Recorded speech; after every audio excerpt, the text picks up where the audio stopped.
And so as I've gotten older, I think one of the things, I think Hormozy says, this is one of his favorite sayings, is that the business works on you more than you work on it, or the business works on you as much as you work on it. Hello, hello. Welcome, everybody. Chris Gray. So good to see you. What's going on with you? Dmitri, what up, man? That background looks familiar. Well, as a matter of fact, I am in your living room. I came over so we can record an in person podcast, and we were dealing with some technical difficulties, and we'd figure we'll do it the old fashioned way, meaning two cameras, two mics in different rooms. It reminded me of our very first episode where we talked about how it might not be the best episode, and how when you're starting off something new, you're in that learning phase and you're kind of fumbling through stuff. And that's kind of how it felt today, where, man, we don't know what the hell we're doing, guys. We wanted to record where we're both kind of in the same room, or at least in the same picture. And it was a poop show, but we'll get it figured out. Yeah, we'll definitely get it figured out. We'll watch the YouTube and we'll Google and we'll chat GBT everything we need to know. But for now, you get to enjoy two of Chris Gray's backgrounds in his house, and I'm happy to be here. So thank you for having me. I'm happy that you came over. And guys, if you don't know, if you never met Dmitri, like, Dmitri is like low key giant. Like, he comes in my house and I just forget how fucking tall you are. And I'm just like, I feel like it's almost like the Lord of the Rings movie when Gandalf goes into the Hobbit's house and he's kind of like, yeah, that's kind of how I felt when I was like, dude, I don't know if my roof is tall enough. No, you got super nice high ceilings here, and yeah, I guess I'm a sneaky tall. I'm a Yeah. sneaky 6'4". I think I haven't shrunk yet, but I'm sure I'll get there soon enough. Is that with Um, shoes? which shoes? With shoes, you're 6'4"? Without shoes. Without shoes. Yeah, you seem like, yeah, okay. Yeah, sometimes when I wear boots, it gives me an extra inch and a half, and every inch counts. That's what she said, right? Exactly. Yeah. Well, so one thing that we talked about is that, well, we went out to breakfast and we talked about what we're doing with the podcast, and we're thinking about kind of changing the format a little bit. Yes, we love marketing and we're in marketing, but is marketing really all that we have to talk about? No. And we can bring a lot of stuff back to marketing, but I think we have a little more to say.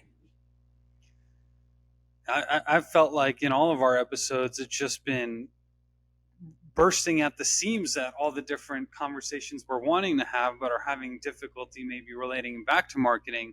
So this is going to give us a nice opportunity to discuss all the topics that we want, just like we do in person, and go deep into it without having in the back of my mind how are we going to relate this to marketing, while still always relating to marketing when the time is right to do so.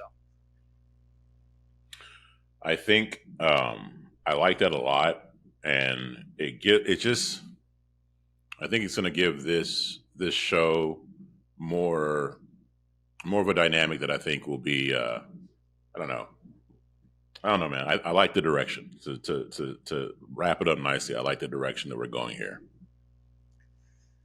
Well, yeah, and we've talked about what to name it now, and I've floated the idea that I've already named my other company, which is Big Life Marketing. We do marketing services, but Big Life is the main idea behind it, is that there's so much more to living a big life, meaning a full life, a unique life, a special life, than just the standard things that we learn in school and from movies and things like that. There's so much more to it. There's so much to discuss, and there's so much to do. And we want to live big lives, so maybe we'll go with that as the theme here as well. And we haven't quite mapped everything out. I mean, you guys are quite literally watching us work through all this. What I was telling Dmitri at lunch or brunch, or it was brunch for me, really. I don't think it counts to be. I think brunch, you have to have alcohol, like mimosas. At least that's how I picture brunch. It's like, Yeah, I saw other people drinking mimosas. I envied that.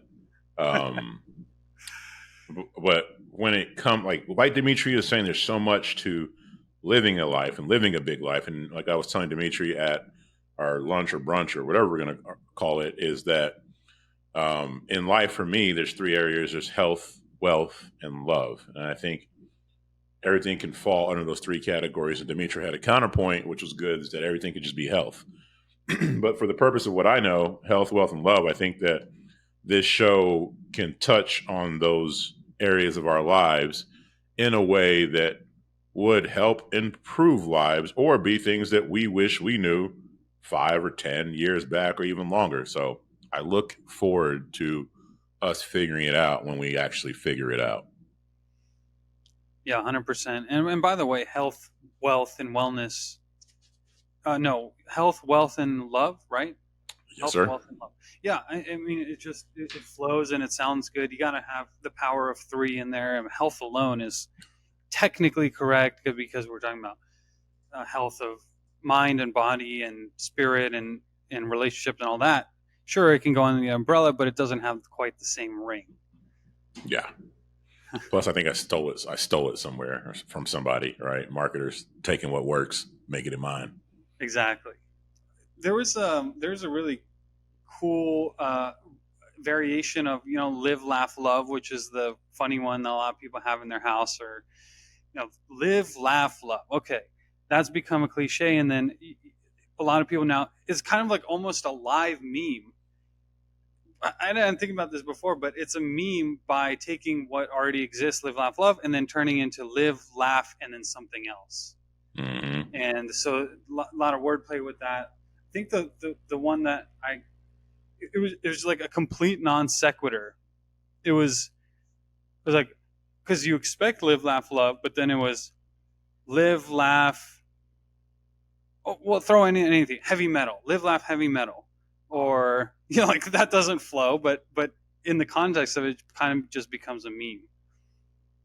Yeah, wasn't that like popular? I don't know, a while back, 2000. Oh gosh, 17 or 18 or it might have been 2019. I don't remember, but it was like stay calm in podcasts or stay calm in marketing. Like I get what you're saying. Yeah. Okay, well, let's go into our segment. And last week we had a lot of fun with our rapid fires, and I have a new rapid fire for you that I think will lead us into a little bit of a deeper conversation. So let me know when you're ready, and I'm just gonna throw these at you. I'm about as ready as I ever will be. Okay, well, first rapid fire is, I kind of want to set the scene a little bit. Okay, I'm briefly going to set the scene of you're driving, you're whether it's in your neighborhood, somewhere on the highway, anywhere, you're just driving. Okay, so we're going to talk about cars. First one, Subaru. I Subaru think of my Outback. father. I think of my father-in-law and my mother-in-law. They just bought one of those, and I was like, Subaru, and they were super pumped. Apparently, Subarus were like big in the '80s or something as well, and so they're just really pumped about the Subaru in a way that I am having a hard time appreciating. Like it's a cool car, but it's like we got a Subaru. I'm like, what? Like I don't know. Okay, Cadillac Escalade. Oh shit, big body. First thing I think of is I'm down. We talked in an episode about that down south culture, that down south hip hop culture with our boy Mattress Mac. I think about that same culture because there's a lot of songs about Escalades and Cadillacs, and there'll be guys who buy old Cadillacs and fix them up, and they're the same guys who are driving big Escalades. So I thought about that, and I also thought about remember that brand and One back in the day? Oh yeah, yeah. Yeah, and One, and they used to have an and One tour where these is think of the Globetrotters except way cooler, like they're actually hooping, like actual real moves, not a show, different type of show. But there was a player on the team called Escalade. This guy had to be probably your height, 6'5", 6'6", but he was 390 or something. He was a Like, big boy. yeah, so you know who I'm talking I about. watched that. Oh yeah. Yeah. So that's what I thought about when you said Escalade. Yeah, I mean, the and one mixtape. I feel like one of the stars of the show was the MC of the whole thing because Oh like every single move gets yeah. commented on with the guy on the mic. He's standing on the court. And his main thing was like, "Oh baby." Everything was "Oh baby." But yeah, Yeah. he was a big part of the show. Dude, there was a documentary on And One and like the rise and fall of it and how why that mixtape tour fell apart. And as always, it has to do with money. But that was a really cool documentary. God, I want to watch it. That's interesting. Thank you for telling me. I will check that out. It was good. Okay, next one is Lamborghini Huracan or any type of Lamborghini non-SUV. When I see somebody in a Lamborghini, I I feel happy for that person. That's my first thought. Is like that person likely worked hard. Is that the case? Not always, right? You could be gifted, or it could be a family thing. But when I see somebody in a Lamborghini, I'm like, oh, that's cool, good for them. And then that's about the extent of the thought. And souped up, fresh, brand new, lifted, big tire pickup truck. I that makes me happy. Like I feel joy in my gut. You're a true Texas boy. I guess so. I love trucks, man. I just bought one, and it's a big debt mobile, so don't recommend it. I had to get it. I had to get a vehicle. I didn't have to get a truck, but it was like my opportunity to get the truck that I've always wanted. So when you said that, I just got a warm feeling in my gut. Now, will I soup it up and put the big tires on it, lift it, and all that? Probably not. But when I see those trucks, I'm just like, oh, that's a nice truck. So that gave me a warm feeling in my gut when you said that. I mean, just hearing that, I know that in your heart, you really are a Texas, like true Texas guy. Like, because I grew up on the East Coast. We don't really have lifted trucks. I lived in California, not a lot of lifted trucks, not a lot of pickup trucks. Then we moved to Texas. Half the trucks on the road are massive, lifted, just beasts. And they're like always on the road everywhere. And it really is true Texas. That's funny that, I mean, that's a good example. It really makes you happy. So I guess it makes a lot of people happy. Bro, like I didn't know about this. You know, yes, I've grown up in Texas. My parents are Jamaican, but I grew up in Texas, within the Texas culture.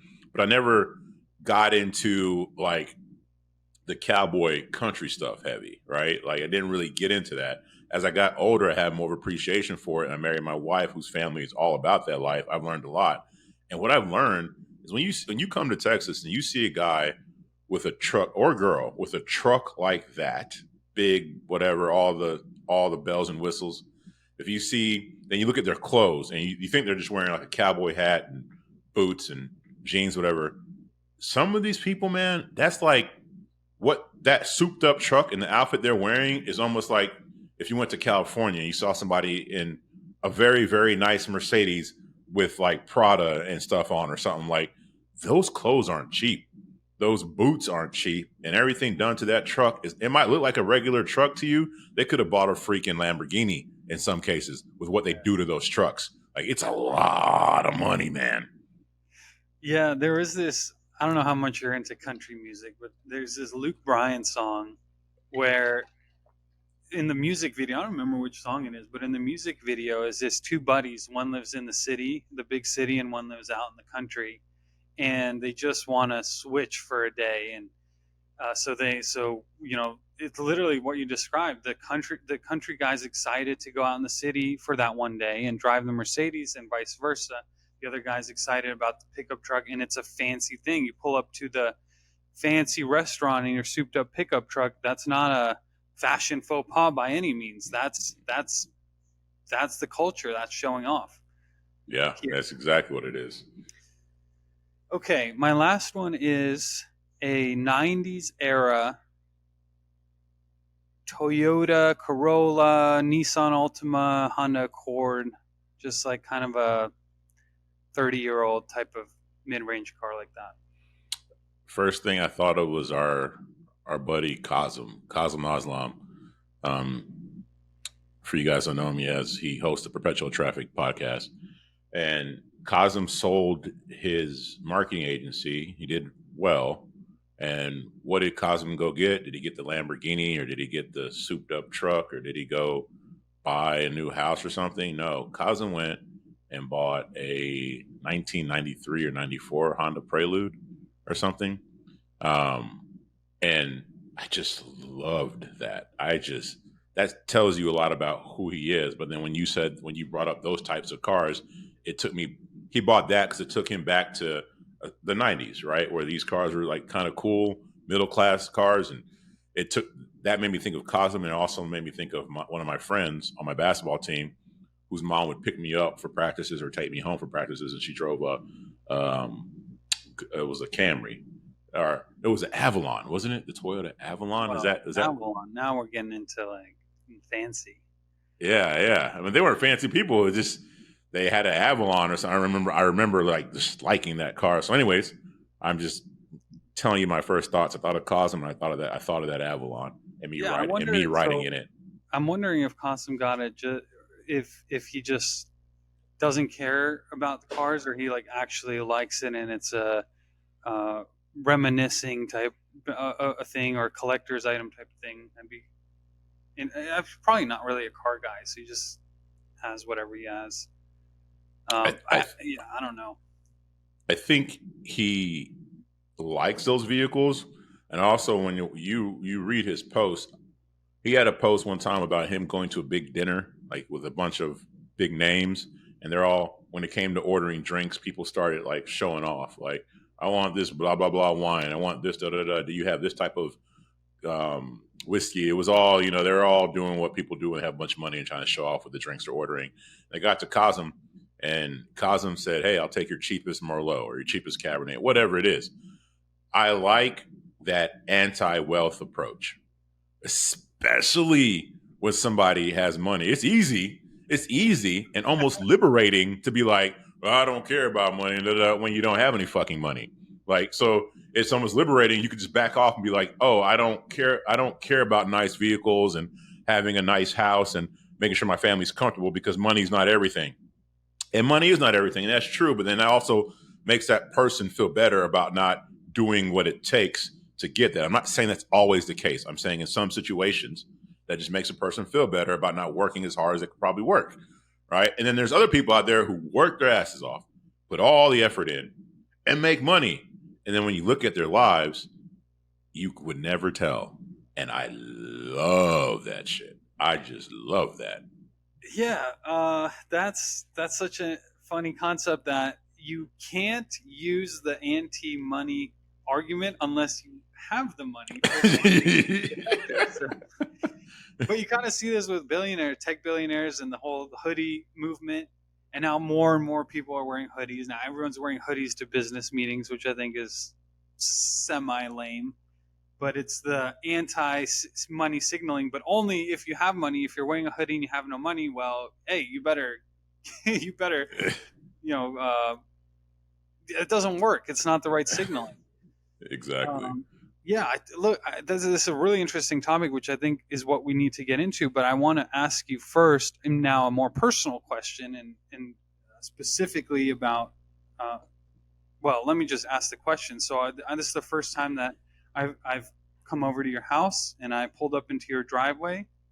I was driving a 2010 Ford Fusion with one of the hubcaps missing. What were your thoughts? I smiled. I was like, that's so fucking dope. And because I know you, and you have done well for yourself. Like, you're no slouch by any means, obviously. And so when you pull up in something like that, it's because you wanted to pull up in something like that. And in a lot of ways, you're saying, I don't give a shit. Like, and I don't know the full story behind it. But then when I saw that, I was like, that is so dope. Same way with Cosm. Like, oh, that's so dope. Our friend Rachel Miller, she drives this big ass red kidnapping van. Like, and it doesn't work a lot. Like, it doesn't work sometimes. Like, I've had to give her rides to a thing because her car, whatever it was, it's this big red clunky van or whatever. Rachel's done well for herself. She could drive whatever she wants. When I saw you pull up in that Ford Focus, I was like, man, that is just so dope to me. I thought it was super cool.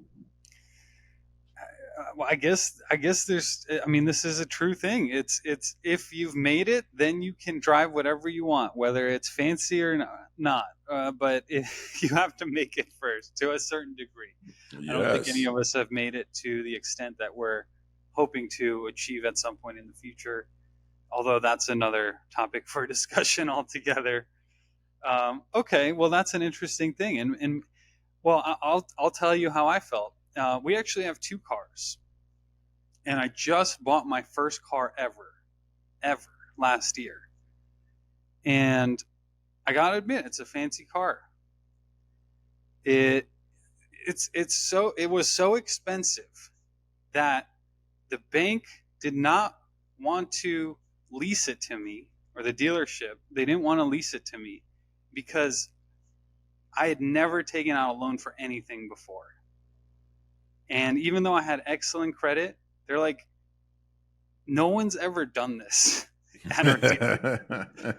Like, you don't, this is not a car that you normally get as your first car, which I'm kind of proud of. Now, I did drive for 15 years a Toyota Avalon, a 2000 Toyota Avalon. It was a great car. I ended up having to sell it. But yeah, but that car wasn't available today.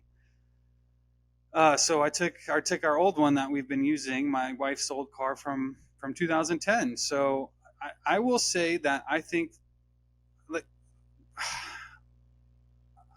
I don't know, like I think I would have rather shown up in the new car. Yes. Like, if it comes down to what I'd rather drive, older, 90s beat up vehicle versus something that came out last year that has all the technology, of course I'm going to want it. Literally is a more comfortable drive. It really is, like, just a better drive, enjoy it more, all that. So I guess that's why I have so much respect for people who choose not to. And there's two different versions of that. There's somebody who, like, truly doesn't care. Like, I think Rachel truly doesn't give a shit about what vehicle she's driving. Then there's somebody out there who has the money but doesn't buy the nice vehicles because they, in some ways, don't think that they're worth that. Does this make sense? Like, I met people, it's like they feel guilty for having a nice vehicle, and they could definitely afford it. They just don't feel like they don't feel like they're worth it. I'm so glad you said that because I didn't realize it, but this is exactly where I was hoping, I guess somewhere subconsciously this conversation would go, is the people who do have the means to buy something and don't, what previous attitudes to money are they carrying over from their previous life that they can't shake, and why? And how is it affecting their life? There's a book called, I might butcher it, Money Mindset, or the Mindset of Money. Um, but it's called something like that, Money Mindset or something like that. Somebody look it up. Anyways, but the premise of the book is talking about how your view of money is shaped as a kid and how people carry that throughout their entire lives. And one of the examples I believe he uses, like Trump, like Trump's baseline and view of money, like, it's just completely different from just because of the way he was raised. So, like, there's a baseline there to him it would be somebody's dream, right? It's his baseline. And so from there he goes and he accumulates a mass amount of wealth. Well, you might have somebody, if you grew up in the shanty town of Jamaica and you're used to hearing, we can't afford that, we can't afford that, that's for rich people only, we can't afford that. Hey, make sure that this package of ketchup needs to last you the entire week for whatever. Like, when you have that type of upbringing and it doesn't get worked on, then you can go through life with a scarcity mindset where there's not going to be enough of everything. There's not going to be enough. When you have that type of mindset, it's hard to shoot for enough because your baseline is there's never going to be enough, if that makes sense. It makes perfect sense. And I guess the question is, how do we shake it, and when do we shake it? How do we should we shake it at all? Like, I can tell you about myself is that growing up, I always, and I actually heard a lot of people doing this, especially my age when Chipotle was coming up. I was in high school. So a lot of people my age measure everything in how many Chipotle burritos something costs. Like a fancy dinner at a steakhouse, like business center, you know uh, how these things go. And it's like by the end of the night, you're spending minimum like 250, $300. Again, minimum, because a steak is 125 on its own. And um, so I'm like, man, this dinner would have been 20 burritos, or like I could have eaten 20 meals. yeah. And that I will, fortunately, that's kind of fading. And then the next step was I was an ice hockey referee from the age of 13 to 22. So about 10 years I was an ice hockey referee, which is a blue collar job. It's hard, but it also takes a lot of mental. Not that, like other blue collar jobs, in some cases it's both physically and mentally challenging. But the point is that the average pay you would get per game, which would last about an hour and a half, was $30 to $50. And towards the end of my career, it's about $50 a game. So I started looking at everything, at how many games of work something is. Like if it's $1,000, that means I have to referee 20 games to earn that 1,000, and we're not even including taxes or anything like that. So spending, like if I had, let's say $100, okay, something costs $100. Let's say an Uber, and let's say an Uber Black, right? That I actually want to discuss that with you. But an Uber Black is going to cost you an extra $80. And so you can, I think, even though I haven't refereed in 12 years, I think to myself, am I going to spend effectively 3 hours of intense mental and physical labor to upgrade my Uber? That still goes through my mind today. What was your, how was money discussed in your household growing up?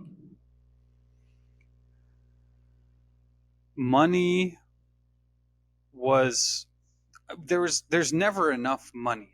I would put it that way. And is always more about how much more work can be done to earn more without a necessarily a particular goal to earn it. It's just about accumulating more, I think, such that in case of emergency we would be set. More of a security thing. And my family, coming from the Soviet Union, uh, there was definitely scarcity built into that.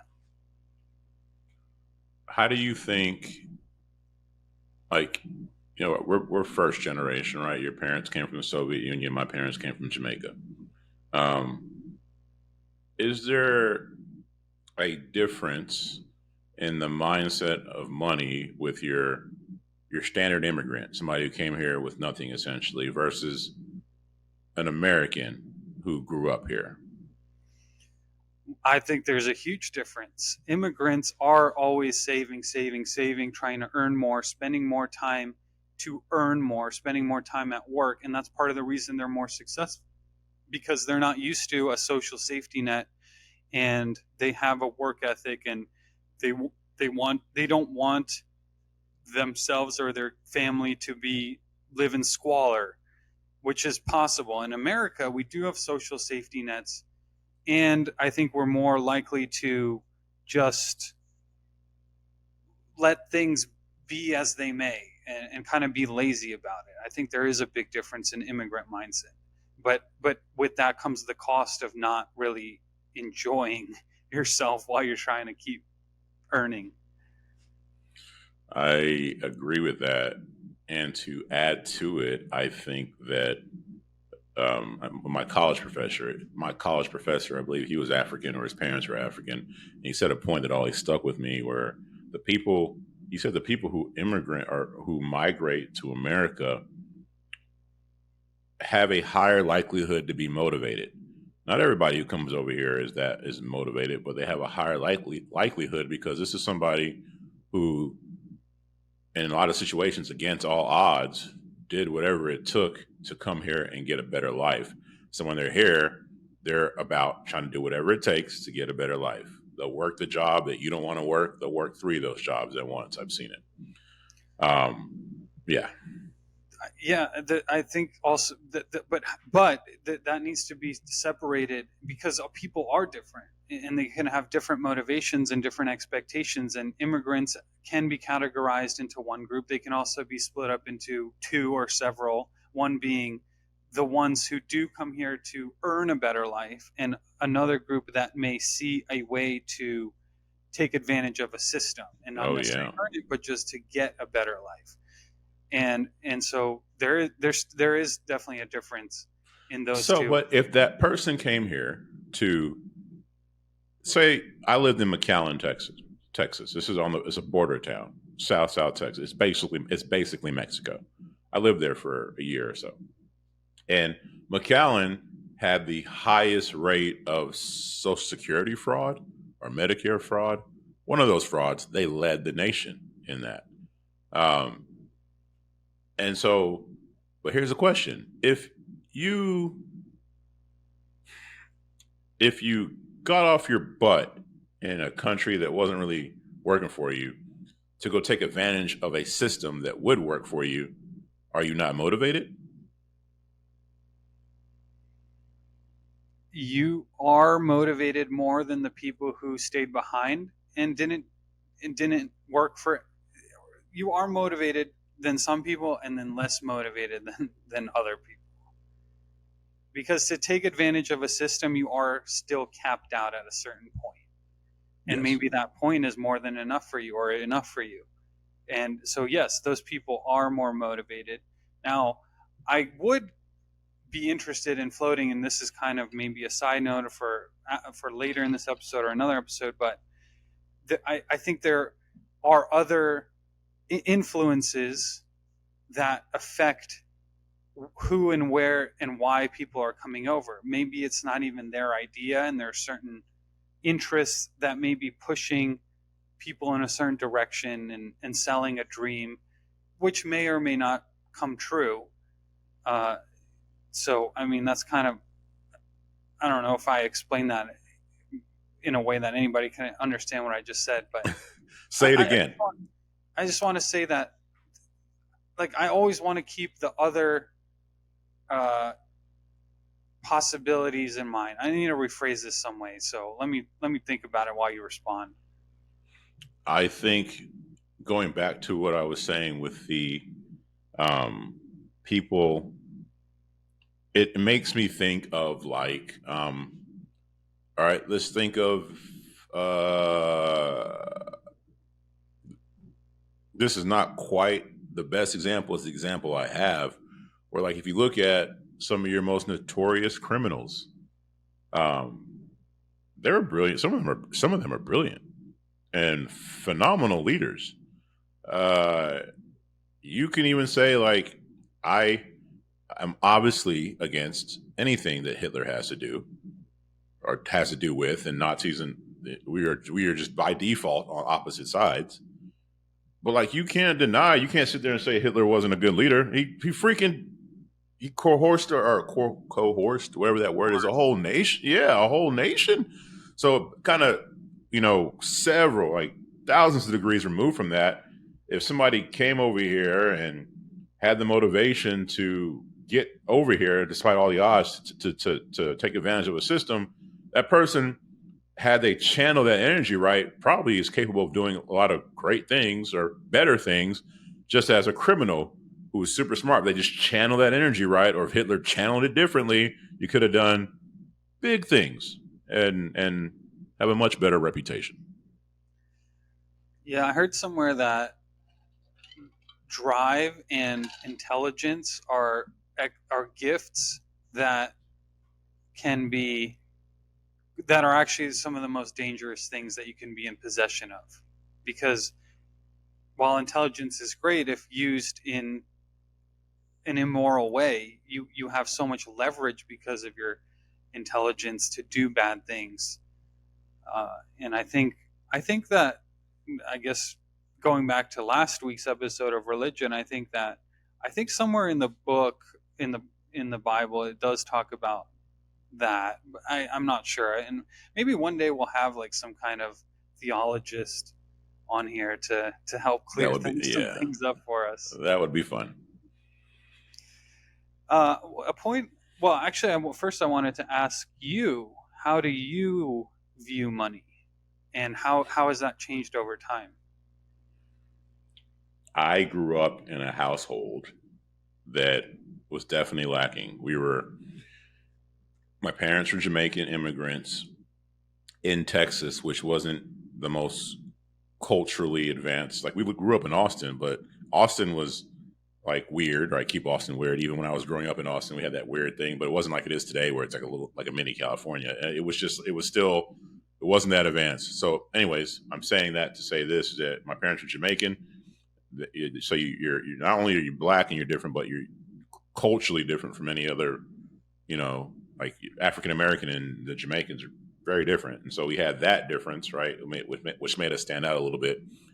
And my parents always had this mindset of, we don't have enough money, we're not rich, and people are going to look at you like a second class citizen because you're black, right? You're not going to be, so you're all in a lot of different ways. Like, you might ask for something or ask to go do something, and it was like, hey, that's what the white people do, or we don't have enough money for that, or we don't have enough money for that, and that's for the white people because the white people have money. And so you're taught that white people are, in so many ways, they're better and they have more money or whatever. And so that was some of the programming happening, whether my parents were cognizant of it or not. And so as I've gotten older, I think one of the things, I think Hormozy says, this is one of his favorite sayings, is that the business works on you more than you work on it, or the business works on you as much as you work on it. As I've got into the world of entrepreneurship and just branching out from corporate America and doing my own thing or teaming up with other people so I could just be independent. As I've gotten into that world, and you know how it is, we were just talking about that. Dmitri and I walk in a world where there are people, there are people who are multimillionaires, and you know it. And there's some people who act like they're multimillionaires. I'm not sure if they are, but we're in a world, there's definitely people who have lots of money. And when you sit at a table with people who have lots of money, and in some cases fame, when you grew up with a mindset of you don't have enough money, you're not good enough, or you want, when you grow up with that mindset, it could rattle you, right? It could rattle you. And everybody says they want to be rich. Like, oh, ask anybody, hey, do you want to be rich? Yeah. But when you put them in a situation where they have to fit that mold, like if you're going to have a lot of money, you're going to be in situations where there's other people around you who have a lot of money. If you have a business that you're working on and you want to make a bunch of money, you might go some places that there's people who are in that business who made way more money than you. And when you get in those situations where you're forced to be around people who have a lot of money, act like somebody who, and when I say act like somebody who has a lot of money, I'm not talking about like showing your Rolex and this and that. I'm talking about like, I deserve to be at this table. When I say act like you have a lot of money, I'm talking about like act like you. Do you get what I'm saying here? I'm probably saying it poorly, but if you put somebody in a situation where like, okay, hey, you want to be a billionaire? They're like, yeah, I want to be a billionaire. Okay, hey, sit at this table with Bill Gates and Elon Musk and you hold a conversation. It's not even about money. You're just at that table holding a conversation. Most people will poop their pants. They would. In order to have that type of money or to have that type of success, whatever it is, whether it's 6 figures, 7 figures, 8 figures, whatever it is, as you advance, at least for me, let me speak for me, I've had to fundamentally change who I am. So the business has worked on me as much as I've worked on it. And also, your business only grows to the extent that you do. And I've seen that. I've seen people not grow, run a business, goes bankrupt. Multiple times I've seen that happen. right? And then in my situation, if I look at here, we are recording this. It is March 15th, 2024. The Chris Gray that you would have met March 15th, 2023 is not the Chris Gray that's standing here right now. Take it back 10 years, I don't even know who the hell that guy is. I've had to change fundamentally from even the way I walk and my posture. I had to change so much shit. Just to even be doing, you tell me that I'm having a podcast, I'm doing my own podcast. A year ago, I'm pooping my pants. There's no way I could just sit here and just talk and be comfortable. I've had to fucking change. So that's it. I've had to really work to be congruent with the path that I want. What about you? Well, and you know what they say? Well, actually, I don't know what I'm talking about. One important lesson that I've heard over and over at some of these high level masterminds that we're attending is, and this is a psychological concept, not really a marketing concept. And really, the psychology is more important than anything. But relating back to what you're saying, that everyone wants to be rich, but to be rich, you just have to be a different person. And anybody who is rich, you could take all their money away and they would get it right back quick, Yes. right away. So it's not really about the money, because you could be lottery winners, right? They get super rich, but they never went through the growth. They weren't a new person. They were just the same person but with a lot of money, no growth, so they end up ruining their lives. Yes. And and and so, okay, so it's not really about the money, it's about the growth. And that is a wow moment, huh? Like, The I don't lottery think example is beautiful. wow. What about you though? Like, what was your view of money, and what's been your journey with that? Uh, well, uh, let I can't really remember my journey prior to the age of 13. Because before that, I was just a kid that was enjoying life, I guess, and playing sports and just like whatever it was good. And then at 13, I guess two things happen: is you start getting into like puberty, you start getting more desires of various kinds, and I also started with my refereeing career, which was my income. And especially after I turned 16, I could drive like I was making thousands of dollars a month, whereas my peers were not making anything, and they would get an allowance or they can't buy anything. They have to ask their parents. I never had to ask my parents for anything, uh, that like an MP3 player or uh, I mean, I remember I bought several $300 MP3 players, because they kept breaking, and it was like nothing. It was nothing because I was working so much, and because of that, I think is part of the reason I got into poker, because I did have extra disposable income, and that's where it was fun for me to play poker, because it was this mental math game and a physical game too if you're playing in person.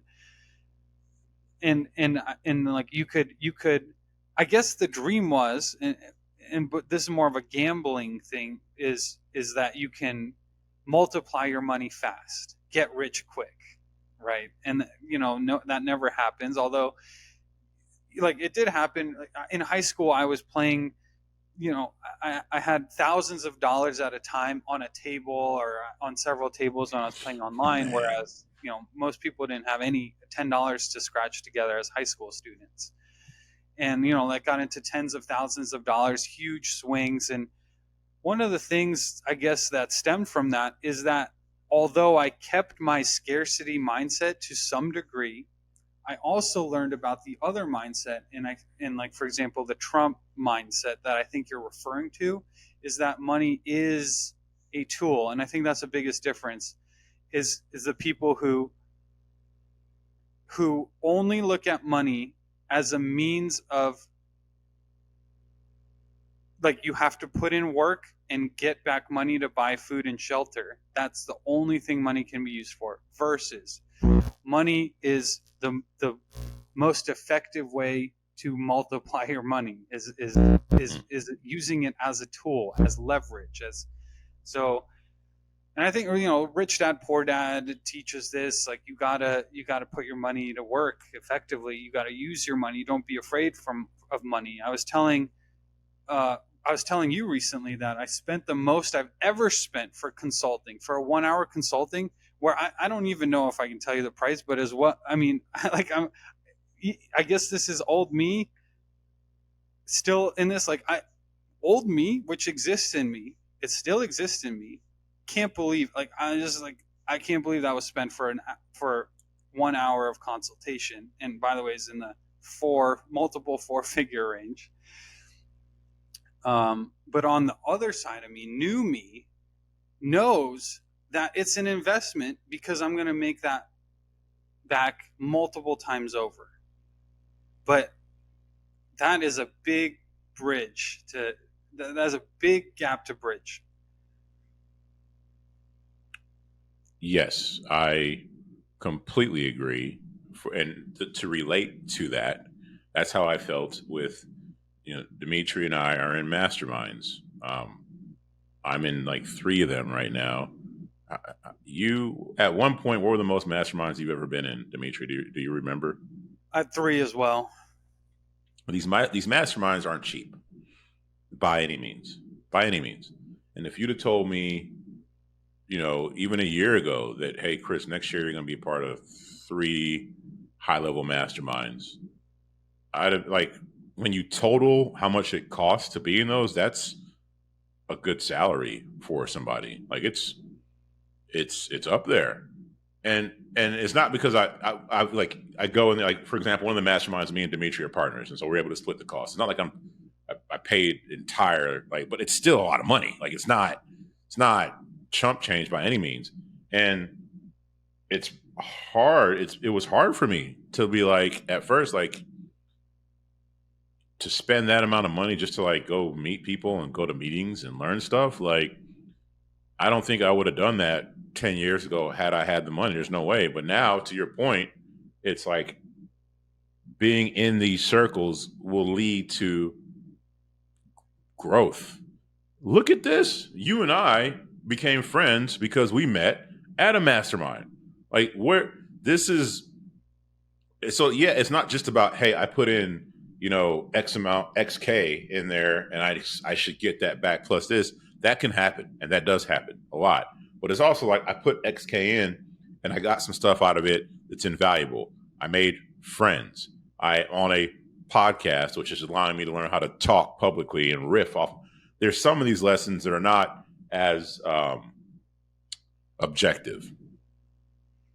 I was having a conversation with a really close friend of mine. I think it relates to this subject, so I'm not going to include the specific details because it's a private conversation. But effectively, what I found was part of it was not even money related.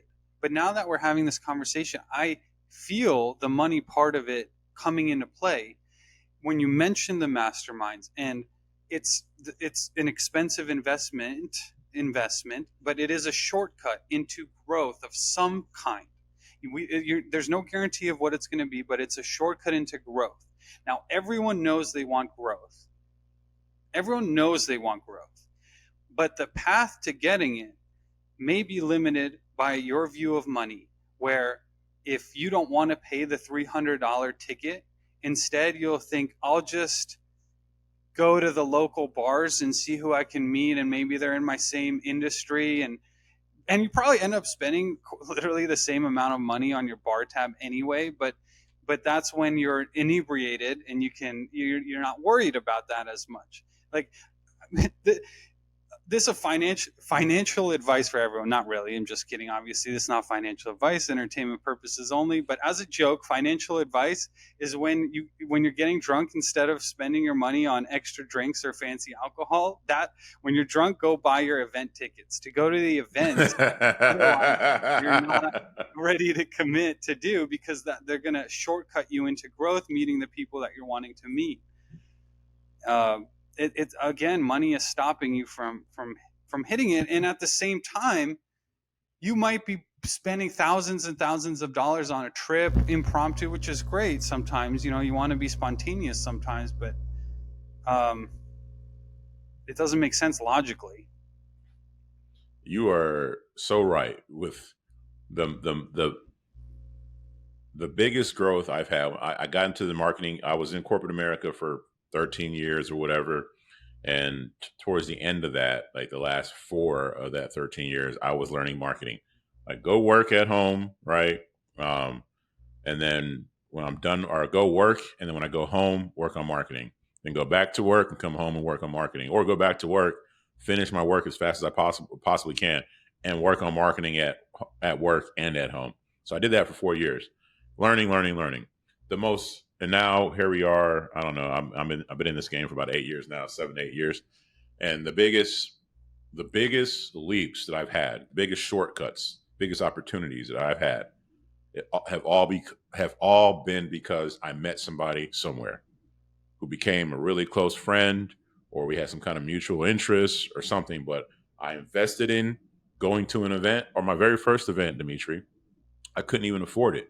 But guess what I did? I was like, hey, do you need somebody to work the event? I will work the event for free. Smart. Yeah. And I got there, the dude let me in, and I worked my ass off. I didn't just, I'm going to sit around and take, I was listening to everything that was happening, but I was working my ass off too, so that I could be invited again, right?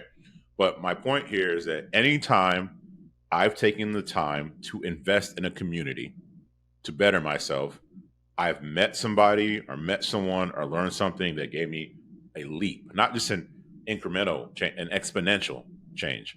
Um, and again, like I was saying, the biggest investment I made was over last year. And as a result, probably, I'm walking in my highest self nowadays, and I still have room to go. But as far as my entire life, I can confidently say I'm walking in my highest self, my most confidence.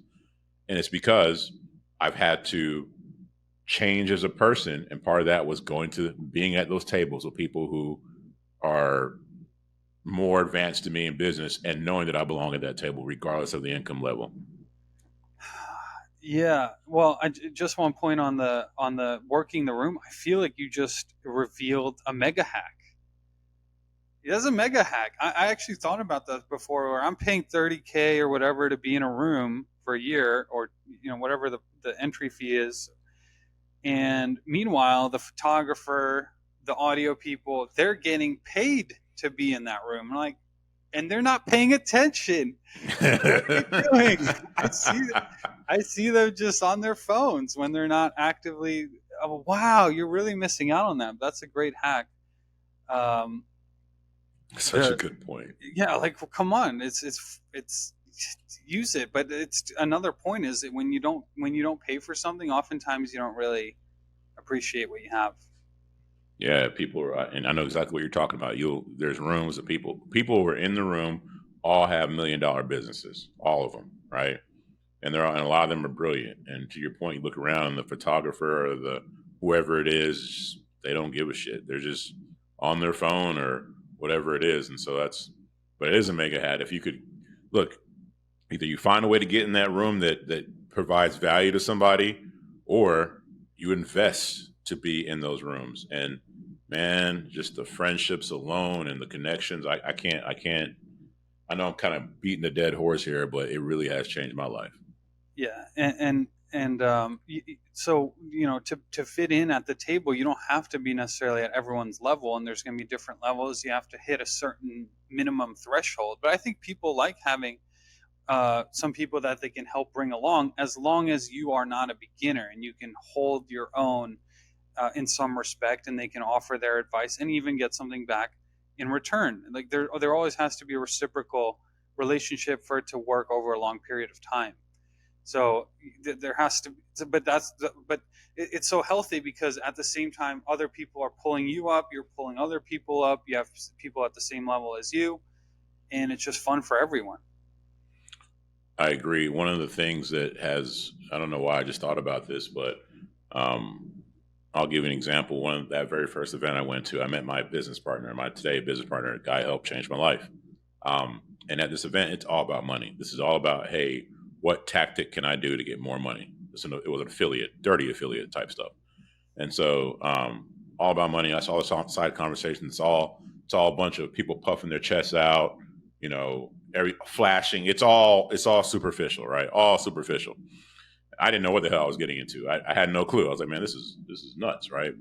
Some people do have money, some people are obviously faking it. Anyways, to me though, I didn't really care about that. I wasn't going to go around asking somebody, hey, how do you become a millionaire? Because if the person was well known, which I didn't know who was well known and who wasn't, but if they were well known, I go ask them a question that everybody's asking, then that's not going to help me stand out. Plus, it's going to be a boring conversation for me.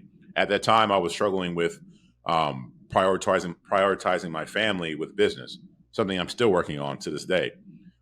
So one of the questions I would ask people is like, hey man, how do you may have done well for yourself. How do you balance your personal life with your business life? How do you prioritize your family? And people, when I asked that question, the guys who really didn't give a shit would look at me like I had two heads, and that wasn't a value to them. Like it was all about money. And when that happened, that was good. That was a filter for me. Like, you might be rich, but I don't want to go about it the way you went about it. If that rich person's on stage and give me a tip or a tactic, I'll take it because they're good at that.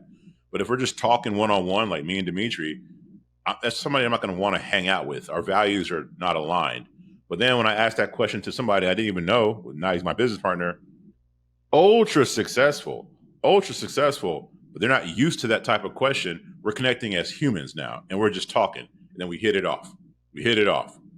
Fast forward, now we're business partners. But that wasn't the intent. It was just, hey, let me just ask a question and connect with somebody as a human. So I guess this is unsolicited advice, but if you find yourself at a networking event and you feel intimidated, you feel imposter syndrome, as simple as it may sound, like, if you be yourself, people really respect that. It's the person who's trying to like act like they belong there in the wrong way. People can read through that. But if you just are confident, hey, I'm me, I'm in this room, I'm in this room for a reason.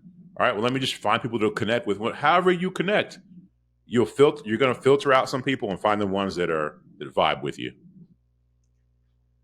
Yeah, when you have the confidence in yourself, and I guess that's a lot easier said than done, but that's the most important thing in any aspect of life. Just confidence in what you have to offer, and then everything else falls into place. And you don't have to be everybody's friend. You have these filters that happen for you. Everyone's still polite and okay. We talk, but we're not gonna talk further. That's okay. That actually, like, kind of as a unrelated but related topic, that makes me think about when people are misusing their natural instincts of connection to, they're overusing it. Like, for example, in let's say in politics, okay, the question shouldn't be, do I like that person? Can I hang out with them? Can I have a deep conversation with them? Are they nice? The question is, can they do the job really well that's needed of them? Like, and I have found that to actually be a big problem, is that, well, I can't listen to that person because I don't like the way they talk, or I don't like what they've done in their personal life. But I think I found valuable to just, and I think you just said it too. Like, if somebody they don't align with maybe your morals or your personal values, but they're telling you a tip on how to get more money, and that's, you can take that tip about the money because they've done it well. Okay, you can take that and use it as you wish, and that's, like, there's so much value all over the world, and you never know who the messenger is going to be to give you the next biggest thing, and it really ends in always trying to learn from anybody that you're talking with, and it's just such a gift that way. I completely agree, and what's beautiful about that, another conversation had coming from an introvert. I don't know why I'm sitting here giving so much advice when I'm not. It's not my intent here, but this conversation led to this point where you made me think of something where, as far as like being an introvert, I don't always feel like I had a ton to offer in the conversation. Um, and so for some people, when I'm trying to connect with them, in this case, even if it's the person that I don't have a lot of, I could tell that we're not aligned from a value perspective. But we're in a situation where I can't just walk away from you right now. It's going to be awkward. So then what I do is, if this person's really into money and they made it by some tree business that they have, I start asking about their tree business, and I start asking about things that they are passionate about. Like if this person made a bunch of money selling some kind of software, let me ask about how'd you get started? What was it like? And but then what happens for me is when, even if I don't connect with somebody, when I talk to somebody who is talking about their passion, that's a connection for me. It could be somebody who's an expert. I literally had a conversation about grass with somebody who was an expert in grass. And I don't, how interesting is grass? If me and you were talking about grass, this is going to be a really boring conversation. But if you're talking about somebody who knows What everything kind of there grass is, are we talking about here? yeah, I wouldn't even know. Now, I'm talking about the grass that grows in Nichols your. lettuce? What is that? Weed? Is Yeah. that, I never heard that. But that you get my point. Like when somebody's passionate about something, I I'm interested in their. I might not be interested in the topic. I'm more interested because you're so passionate. Yeah, totally. I mean, it's like it's a life hack that we can't. I mean, I like I can know it, but then not do it, and then I'm an introvert too. Um, well, I wanted to like kind of close with the. Well, let me just float this thing. Is that a lot of people say, "Oh, somebody has too much money. That's too much. That's too much. Why should they have that?" Uh, and obviously, that's coming from a scarcity mindset, a zero sum mindset. And I've actually, the best explanation I've heard about why to make more money than you technically need, what I mean by need is like all of your reasonable wishes and are are easily available to you, like whatever house you want, cars, trips, food, taking care of your family, whatever, all that's covered. Why do you need more than that? And the coolest answer I heard was you need the higher level you ascend, the different rooms you get into. So it's Yeah. not really about the money at that point. It's just now you're filtering each other and like who you're going to hang out with. Yes. That's There's no doubt about it. I've watched that happen. Right. Like I know a cat. He's a well-known cat. Um, Super nice, and he's one of the people that I feel like was trying to bring me along into these circles just to bring me along. Like he's a really really cool cat. But I watched this guy act very different when he got around somebody who was like ultra wealthy. Like just his demeanor kind of changes, and there's something about once you become super wealthy. To your point, you just have access to people. Just look at you different, man, and you have different access, and you could with that access you can have impact if you want to. Yes, it's not necessary. First of all, isn't it that the money that you earn is the value that you've produced? So what's wrong with making more money if that means you're producing more value in a non-zero sum world, which we're not, because two people working together can, 1 plus 1 can equal 3 or 100 instead of 2 in many Hmm. cases. Um, Anything else you have on money? No, I think it's the conversation went a few different places that I wasn't anticipating, and I like that. Well, Chris and I are floating the idea of potentially putting together some kind of program, and that's not the right word for it, but something where we're going to be discussing in different ways all these different types of topics that may help others along the way in terms of things that we're seeing and going through, and we want to learn from others. And so stay tuned for that. We'll keep you posted. Maybe Chris, if you have any more details, and it's not that we have the details ourselves, but it's kind of something we're thinking about. So figured we'd share. Yeah, you shared about just as much detail as I would have. We don't know, but we have a rough idea, and when we map it out, then you guys will know about it. All right, my friend. Great to be here recording in your living room. I'll I see you appreciate. in a few seconds. All right, brother. I appreciate you. All right, bye. Peace.